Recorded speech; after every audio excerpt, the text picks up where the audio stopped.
Bonjour, merci d'être avec nous pour On refait la télé numéro 4. C'est le dernier de l'année 2014. On se retrouvera au mois de janvier.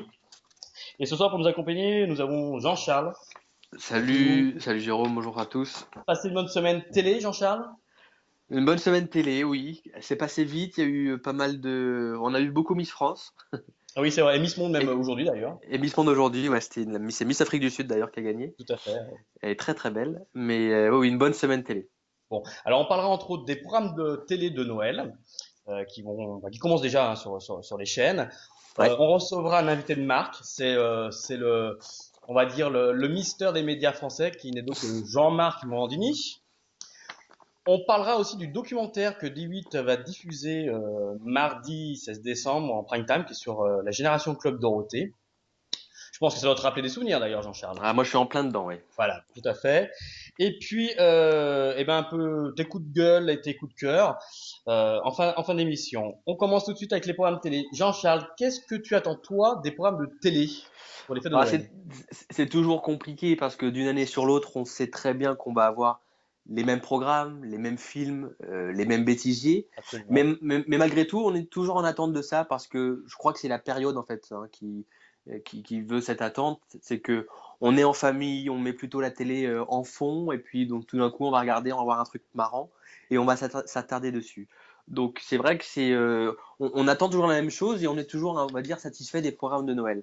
Moi, j'ai juste un seul regret, il y a quelques années de ça, et à l'époque de mémoire, c'était France 2. France 2 faisait des rétrospectives de tout, aussi bien de l'année sportive que de l'année C'est vrai. culturelle, que de Mm. l'année cinématographique. C'était hyper bien réalisé. La voix off, elle était. Enfin, en fait, il n'y avait même pas de voix off parce qu'il reprenait notamment pour les rétrospectives sportives, il reprenait les voix des commentateurs lors des directs. Et c'est vrai qu'on retrouve plus ça. Et je me faisais la réflexion aujourd'hui, qu'est-ce qui a marqué l'année 2014 à la télé? Dans son ensemble, j'entends, pas sur un sujet particulier.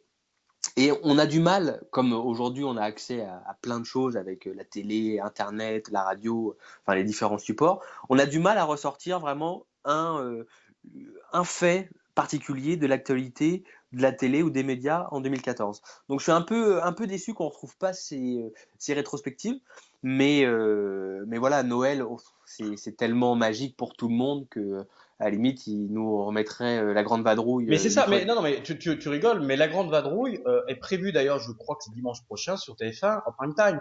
Euh, j'ai vu aussi que les Sissi allaient être rediffusés en après-midi. Bon, Ah ouais, ce ça sont des films c'est qui ont vrai. quand même 60 ans, qui sont diffusés tous les ans, voire même des fois plusieurs fois dans l'année.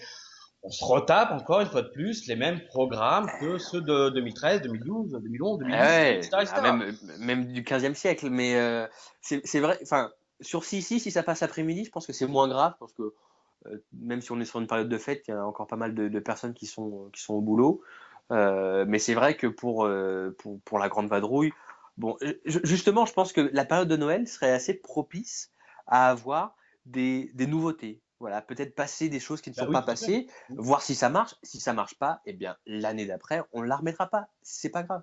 Mais enfin, il y a plein de films, même de série B, qui sont drôles, qui pourraient remettre. Bon, après, Mais encore une c'est. fois, ça leur coûte moins cher de rediffuser, Eh oui, j'imagine, bien un sûr. film, voilà, vu déjà 30, 40 fois que, voilà, qu'un inédit. Après, à côté de ça, on a quand même certaines émissions en prime time qui ont été enregistrées, comme pour ceux du Nouvel An avec Arthur, comme Oui, le jeu avec Jean-Luc Reichmann sur TF1. Donc là, voilà, là, ça reste un petit peu festif, c'est de l'inédit. Donc il y a quand même les chaînes qui ont quand même la possibilité de nous proposer autre chose que des rediffusions. ouais, et puis ça permet de voir aussi, enfin sur ces émissions spéciales, il y a des invités aussi qui jouent le jeu, qui sont sympas. Donc voilà, on est vraiment on va dire dans la magie de Noël. Bon, Mais on, c'est vrai que des fois c'est un petit peu trop, mais bon, c'est comme ça. on va poser la question à Jean-Marc Morandini, justement, qui est notre invité. Jean-Marc Morandini, merci d'être avec nous pour On refait la télé. Euh, si on vous a contacté aujourd'hui, Jean-Marc, c'est que bah voilà, on aimerait connaître un petit peu vos tops et vos flops de l'année 2014 au point de vue télévision. Au point de vue télé, je pense que c'est une année où il s'est pas passé grand-chose. Au fond, c'est une année qui a été assez tranquille. Je crois que le flop de l'année, clairement, c'est pour Rising Star sur M6 qui avait été annoncé comme l'événement, comme l'émission qui allait révolutionner le télécrochet, comme l'émission qui allait moderniser la télé.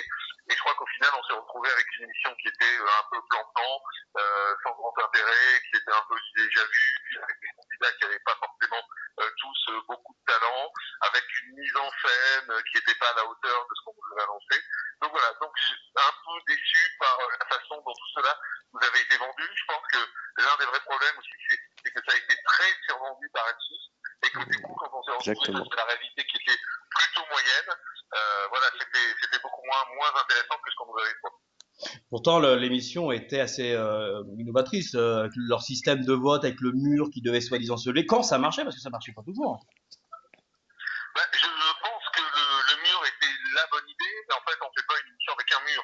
Donc voilà, je pense que l'idée du mur était bien, mais il aurait fallu peut-être travailler un peu plus. Je pense que ça manquait d'un vrai concept, parce que dire simplement quand le candidat passe l'opération le mur se lève, c'est bien, mais c'est pas suffisant aujourd'hui pour faire une émission télé. Une émission télé, ça doit être quand même beaucoup plus compliqué, et il y a beaucoup plus de choses, il faut beaucoup plus de surprises et de ressorts. Alors, quel a été pour vous, par contre, le top de l'année? Alors ça va vous surprendre, mais je pense que le top de l'année, et pour moi, c'est une surprise, ça reste Cyril Hanouna, sur D8, qui, malgré tout ce qui a été dit, malgré les annonces de baisse de forme, etc., a battu des records, se retrouve aujourd'hui avec des moyennes à 1,5 million quand même de téléspectateurs.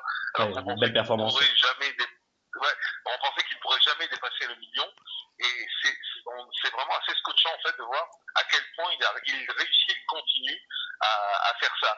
Et ce qui est étonnant en plus, c'est qu'il se retrouve avec des émissions qui ne sont pas bonnes parfois. Quand il a fait The Cover, par exemple, en Prime, c'était vraiment pas bon ce qu'il a fait comme émission. Et pourtant, il arrive à faire 850 000, 900 000 téléspectateurs. C'est-à-dire qu'aujourd'hui, c'est un des seuls animateurs qui attire sur son nom. C'est-à-dire que les gens viennent voir Hanouna, ils viennent même pas voir le concept. Et même si l'émission n'est pas bonne, il arrive à fédérer 800 000 à 900 000 téléspectateurs. Et ça, c'est aujourd'hui, je pense, le seul à pouvoir faire ça. Donc la hache de guerre est enterrée maintenant entre vous deux. La hache de guerre est enterrée entre nous deux, on s'est parlé, on a beaucoup mis les choses au point entre nous, et désormais, c'est vrai que les choses se passent plutôt bien. Jean-Charles, des questions, je crois, pour Jean-Marc Morandini? Moi, j'en ai plusieurs, j'en aurais trop même, mais on va pas vous prendre trop de temps. Moi, j'avais juste deux remarques avant mes questions. Je pense qu'au même titre qu'Hanouna, Morandini est aussi une marque. Pour moi, vous marchez aussi bien, alors pas dans le même registre, c'est une évidence, mais que ce soit sur le grand direct des médias, sur Feu Scandale, j'ai envie de dire, mais ou même ou Crime, ou tout ce que vous avez pu faire sur Direct 8 à l'origine et après sur Énergie 12, je pense que la marque Hanouna est très très forte, et pour moi aussi, la marque Morandini est très très forte. Donc ça, c'est la chose que je voulais dire. Et la dernière chose avant les questions, c'est que je suis d'accord avec vous sur Rising Star, et qui a été le vrai flop de l'année 2014. The Cover aussi, même si Hanouna a fait son mea culpa et a reconnu en direct que c'était une erreur. L'autre erreur, enfin l'autre flop, on va dire, de l'année 2014, c'est vraiment le problème d'access de France 2 au début d'année, avec Sophia Aram, et puis voilà, le Ruquier face à la bande qui marche pas non plus hyper bien. Donc voilà, moi je vous rejoins sur les flops, et je rajouterais aussi l'access de France 2. Moi j'avais donc mis... Sur l'accès de France 2, si je peux me permettre, je suis assez moins d'accord, parce que je pense que ça a mal commencé, mais ça s'est bien terminé. C'est-à-dire qu'aujourd'hui, Nagui, c'est à peu près 3 millions de téléspectateurs en accès, et franchement, c'est un très beau score pour France 2, parce que personne ne penserait que l'accès allait pouvoir passer cette barre du million de téléspectateurs, et je pense que finalement, on a frôlé le drame vraiment sur France 2, et là je suis entièrement d'accord, on a frôlé le drame sur France 2, mais sur la fin, la chaîne s'est plutôt bien rattrapée, quoi. Alors, je partage votre point de vue à 200%, je vais vous dire pourquoi. C'est vrai que le flop était vraiment sur on va dire le premier trimestre, enfin même les 4-5 premiers mois, et après, une fois qu'ils ont remis Nagui, ça a cartonné. Et je vais même vous dire que moi, je suis passé chez Nagui en avril, l'émission a été diffusée le 3 avril, on était déjà à 1,8 million. Donc voilà, à partir d'avril, ça a cartonné. Et puis maintenant, ils ont même fait des pics à 3 millions, voire plus. Donc c'était vraiment. C'est vrai que maintenant, l'accès, c'est plus du tout un problème pour France 2. Moi j'ai envie de rajouter qu'au point de vue flop, et Jean-Marc ne va pas me contredire, je pense pas, c'est un petit peu Énergie 12 en ce moment, avec le MAG qui dégringole, et Coé qui n'arrive absolument pas à décoller avec ses nouvelles émissions. Tout à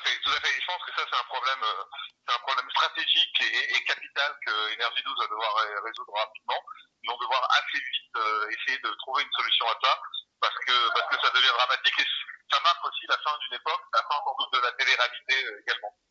Alors, vous avez eu Scandale aussi qui a moyennement marché. Est-ce que vous pouvez expliquer pourquoi ça n'a pas vraiment super bien marché alors qu'à côté, Crime réalise de très bons scores et même en rediffusion, je crois encore la semaine dernière, Crime a fait de très bons scores alors que Scandale, par contre, était quand même très loin de Crime. Oui, je pense que l'émission n'était pas faite pour Énergie 12, en tout cas pas pour ce soir-là. On a été diffusé un mercredi soir, qui est un soir où il y a beaucoup de magazines en face. Et donc, quand on se retrouve face à un public de magazines qui doit être à peu près d'1,5 million ou 2 millions en global sur une soirée, quand vous avez 6 chaînes qui forcément diffusent des magazines ce soir-là, voilà, il y a forcément un problème à ce moment-là. Moi, j'avais demandé à ce qu'on soit diffusé le vendredi soir. Je trouvais que, parce que ça aurait été une vraie contre-programmation par rapport à tout ce qui existe. Bon, ça n'a pas pu être possible, c'est pas grave. Maintenant, je pense qu'effectivement, il y a peut-être aussi un problème dans la conception du magazine qui fait qu'il était sans doute pas destiné à Énergie 12, mais plutôt à une chaîne comme TMC ou comme France 1. Et vous pensez pas que Koei veut peut-être trop en faire aussi pour que ça marche? Le problème de Koei aujourd'hui, c'est de savoir est-ce que c'est un animateur qui peut encore fédérer autour de lui. Le problème, c'est que ça a été un animateur très à la mode avec la méthode Koei. Cyril Hanouna est arrivé et a peut-être totalement, ou un peu en tout cas, regardé Koei. Aujourd'hui, quand on voit sur Énergie 12, c'est vrai qu'il cartonne et qu'il fait 230 000, 250 000 téléspectateurs. Voilà, c'est ce qu'il a commencé à faire par le jeu. Après, les gens n'ont plus été attirés par lui, mais il a commencé par ça. Donc, c'est vrai qu'il faut faire attention au mot de carton qu'on emploie quand on les emploie, par exemple, en radio, le soir, ça fait 230 000, 240 000, quoi, voilà. À côté de ça, justement, vous avez le succès depuis le mois de septembre sur Europe 1 avec la nouvelle tranche horaire 9h midi où vous parlez médias, actualité et santé.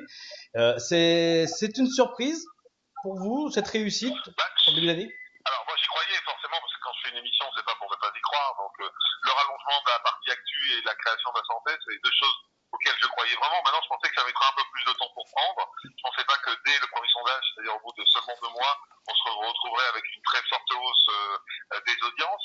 Voilà, la surprise, c'est plutôt la rapidité avec laquelle c'est arrivé. Je crois qu'on est là encore, c'est pareil, on est dans la contre-programmation par rapport à RTL qui a Stéphane Bern à cette heure-là, par rapport à France Inter qui a Nagui à cette heure-là. On offre une contre-programmation et surtout on permet aux gens d'apprendre des choses tout en se distrayant.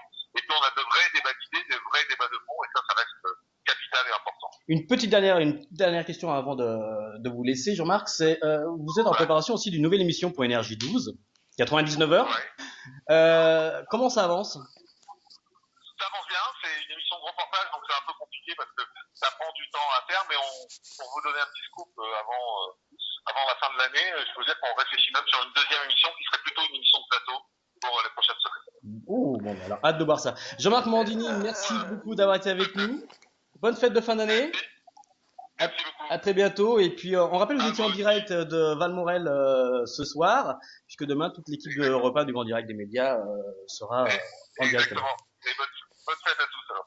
Merci Jean-Marc. Merci beaucoup. À bientôt Jean-Marc. Au revoir. Au revoir. Numéro 2, on va parler maintenant du Génération Club Dorothée. D8 va diffuser mardi 16 décembre en prime time un documentaire exclusif. Génération Dorothée, Jean-Charles, tu as connu, c'est obligé.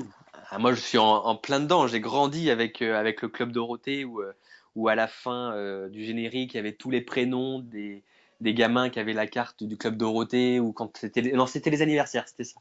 À chaque fois que c'était ton anniversaire, ton nom il défilait, donc c'était notre heure de gloire. Là, je pense qu'on fait pas mieux. La Génération Dorothée, c'était on regardait aussi bien pour les dessins animés. Les dessins animés qui s'enchaînaient. C'était génial. Il y avait tout. Il y avait du Dragon Ball Z, du Chevalier du Zodiac, Olivier Tom. Enfin, il y avait tout. Il y avait ce côté, on va dire, un petit peu. Comment dire il était vachement avant-gardiste sur les petits sketchs qu'il faisait entre Jackie, Ariane, Dorothée. Enfin, c'était une autre époque, c'était différent.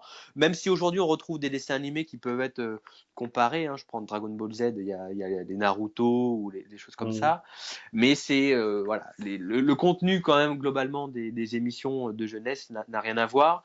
Après le Club Dorothée, on a quand même eu. Disons il y a surtout plus d'émissions de jeunesse parce que quand on regarde maintenant les chaînes de télé, que ça soit du Disney Channel, du Télé enfin Gulli et compagnie, ce Ouais. sont des tuyaux à dessins animés. C'est-à-dire qu'on enchaîne des dessins animés, entrecoupés de pubs. Il y a plus vraiment d'animateurs, d'animatrices comme nous on avait à l'époque. Non, Voilà, pour faire des sketchs, pour faire jouer les enfants, etc. il y a eu On en d'autres fait concepts. On a eu les minicums, il y a eu KD2A aussi, absolument. Trop de qui était- vacances. Trop de vacances aussi. ouais, c'était différent, mais voilà, je pense que et sur l'animation des programmes enfants et sur les dessins animés, en 30 ans, tout a changé. La dernière fois, je suis tombé sur un dessin animé, la petite fille, elle avait 2 ans, et le seul mot qu'elle connaissait et qui la faisait, enfin, qui faisait avoir le fil conducteur du dessin animé, c'était smartphone. Bah non, c'est pas. Il y a 10 ans, c'était, enfin, il y a même plus de 10 ans, c'était pas comme ça. À mon époque, en tout cas, c'était des vrais dessins animés. Dans la cour de récré, on s'identifiait aux héros de notre jeunesse. Et puis, mais bon, je pense que ça va être c'est un programme qui va cartonner parce que justement, les gens de ma génération, notamment, vont être vachement curieux de voir comment ça va se dérouler, quel va être le contenu. Est-ce qu'on va avoir toute la bande, des musclés, Corbier, Jackie, Alors Jackie, Dorothée, c'est sûr, parce Ariane. que Jackie, il est même sur IDF1 et on le retrouve assez souvent, mais ça va être sympa de voir comment ils ont vieilli. Je pense qu'il y en a qui ont dû morfler quand même. Euh, mais ouais, ça va cartonner. Pour moi, ça va faire au moins, ça va faire entre 800 et 1 million d'eux. Ce qui est étonnant d'ailleurs, c'est que de voir que ce documentaire va être diffusé sur D8 qui appartient donc au groupe Canal+ maintenant et que ça aurait pu être diffusé sur TMC ou NT1, enfin du groupe TF1 par exemple. C'est étonnant de voir ça sur une autre chaîne. Bah, oui, c'est étonnant pour on va dire l'appartenance au groupe et du programme il y a quelques années. Maintenant, je pense que la seule chaîne de la TNT qui est capable de drainer du succès, que ce soit pour des programmes courts, même s'il n'y en a pas, mais des programmes courts, des reportages, des télécrochets, des talk-shows, des films, c'est des 8. Enfin, je pense que ici, il y a peut-être W9 qui peut concurrencer D8, mais sur la TNT aujourd'hui, mettre une émission et être sûr d'avoir un retour, de capter cette fameuse ménagère Hmm, et les publicitaires, pour moi, il n'y a que D8, parce que comme l'a dit Jean-Marc Morandini, dès qu'on dit D8, on pense à Nouna, et on c'est sait vrai. très bien qu'on va passer une bonne soirée, que ça va être fun, ça va être sympa, et qu'on va pas être sur un programme gnangnan, nul, où ça va être mou, quoi. Et pourtant, quand on regarde un petit peu les images de cette époque-là, on a quand même l'impression que c'était un petit peu gnangnan. Faut quand même dire ce qui est.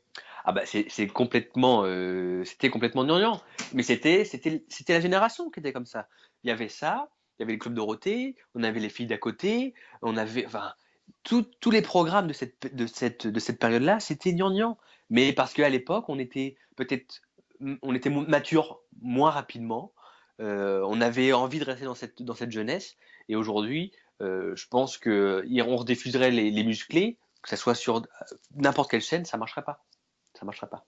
Et pourtant, AB Productions continue toujours à produire des séries comme Les Mystères de Il y a de l'amour. l'amour. Et d'ailleurs, justement, je crois que c'est la chaîne AB1 rediffuse régulièrement, je crois à longueur de temps d'ailleurs, tout ce qui est Hélène et les garçons, Oui, les années Premier fac, premier baiser, etc. baiser. Voilà, voilà, voilà. Mais c'est normal, c'est la chaîne dédiée. Ils peuvent pas diffuser autre chose, parce que, à part ces programmes-là, je sais même pas ce qu'AB1 a fait. Et ça serait con d'avoir une chaîne AB1 et de passer du foot. Alors, en conclusion sur ce sujet, est-ce qu'on peut dire que la partie jeunesse des années 80, voire début des années 90, était mieux que celle des années 2000? Mieux, je sais pas, elle est différente. Ça, c'est une certitude. Oui, mais Moi, enfin, moi, on est la même génération à peu près. À notre époque, c'était voilà, c'était les Cobras, les Captain Planet, tout ce qu'on veut, les Goldorak, etc., les Mystérieuses Cités d'Or, où il y avait quand même de la violence. Faut pas me dire ce qu'il y a, il y avait quand même de la violence. Les médias de l'époque hurlaient au scandale parce que c'était hyper violent. Maintenant, quand on regarde un dessin animé où tout le monde il est beau, tout le monde il est gentil, que ce soit du Dora ou d'autres, enfin, voilà, les histoires sont plus les mêmes. Il y a plus vraiment de bagarre, j'ai envie de dire. Il y a plus vraiment d'histoire.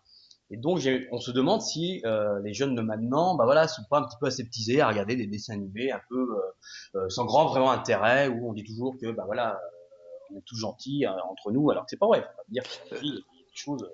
Ouais, ouais, je suis d'accord. Après, c'est vrai que le CSA a peut-être pas forcément compris ça à l'époque. C'est pas parce qu'il y avait de la violence, et notamment c'était le dessin animé, j'adorais, c'était Masque. Masque, Moi, voilà, excellent. c'était génial.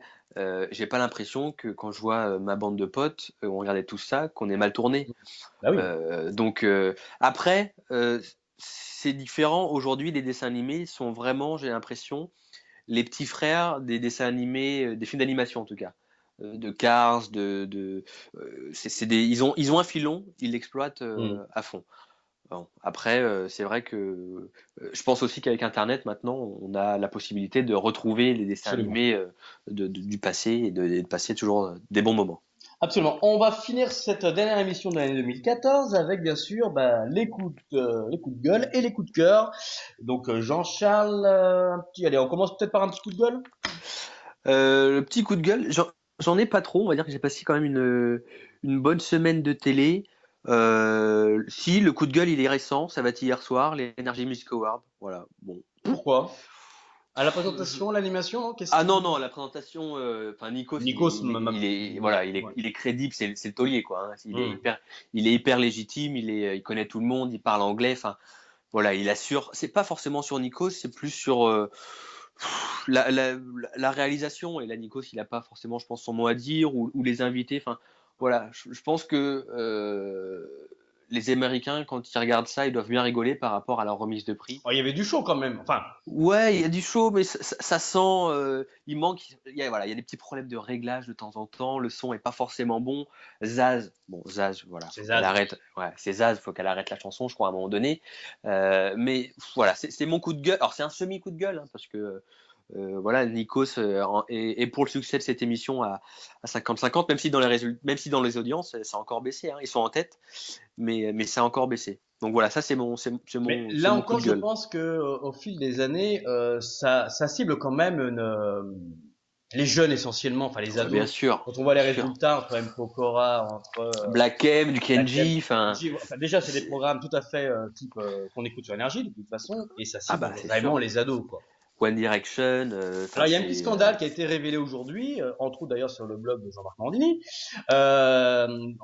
concernant Paris Hilton, qui aurait touché l'équivalent de 50 000 euros entre ses frais de déplacement de Los Angeles pour venir à Cannes et puis un sa billet première prestation. classe. Voilà, sa prestation de quelques minutes en plateau, 50 000 euros. C'est quand même de l'argent jeté par les fenêtres. Ah non, puis faut dire qu'elle est dans le besoin, hein, cette Elle Paris est dans le besoin, Hilton. oui, tout à fait. Donc Oui. Bon, je vais bon, lui faire un chèque là après. ouais, moi je vais lui envoyer quelques tickets On va resto. faire un Hilton ton. À Hilton Ton, ouais. Non mais là c'est pareil, enfin de qui se moque-t-on quoi. Et quel est l'intérêt déjà d'inviter elle?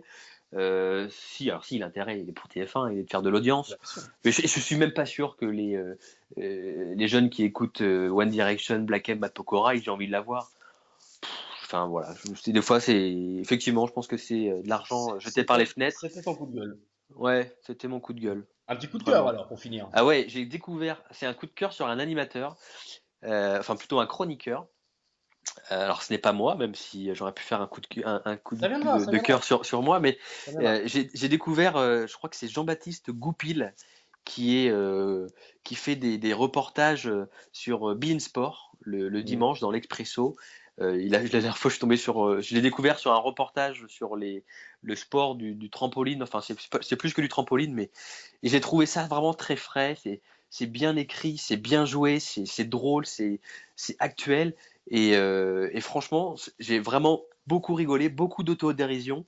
Et voilà, Jean-Baptiste, je crois que c'est Jean-Baptiste Goupil, et c'est à mourir de rire. J'ai vraiment beaucoup aimé ce garçon. Bon, c'était donc le dernier coup de cœur de l'année de 2000, Jean-Charles. On exactement. va essayer de zapper sur cette chaîne pour essayer de découvrir ce chroniqueur. Jean-Charles, merci d'avoir été avec nous pour cette dernière émission de l'année. On se retrouve au mois de janvier. Avec grand plaisir. On te souhaite de passer de très bonnes fêtes. Joyeux Noël. Joyeux Noël à tout le monde, bonne fête de fin d'année, profitez de vos proches, c'est la période idéale et soyez gâtés par le Père Noël. À très bientôt au mois de janvier. À À bientôt. Au bientôt, bye revoir. bye.